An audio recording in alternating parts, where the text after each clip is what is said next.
Side effect: Alzheimer's. Option: endless life surgery. Are all brain parts interchangeable? How much brain volume per stage of rejuvenation, and how long a break before the next transplantation of a feedback-free brain part? The stages of rejuvenation remained unchanged for years. Old and young parts of the brain live together in everyday life. Ideally, the patient should not notice the rejuvenation. The stages of rejuvenation remained unchanged for years. Old and young parts of the brain live together in everyday life. During this time, the ego consciousness transmission takes place imperceptibly. Sometime after about 90 years, the whole brain was replaced. It was interesting that the test animals still mastered their training.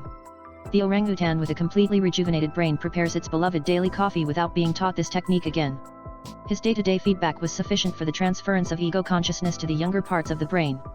Actually, the ego is basically just the memory of everyday life, and living endlessly works because nature had integrated forgetfulness into consciousness.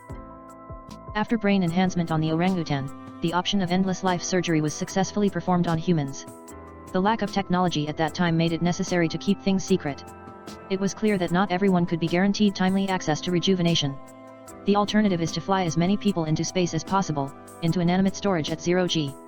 Then the realization of robot modules with artificial intelligence. While the modules reproduced independently, humans controlled their products.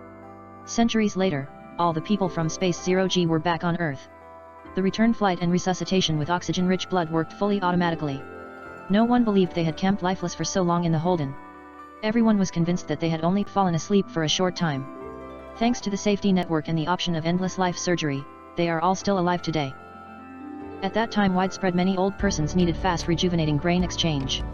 It was known that fast brain enhancement causes insecurity and disorientation. They went to the limits without a security computer scopal implant and a recall program. Nevertheless, the ego of the elders could be preserved. The people could speak and walk independently. They were insecure, disoriented and anxious. Everything normalized with care and training. Alzheimer's was their unofficial term. This stands for Al, Zero and Heimer. Zero represents the awkwardness,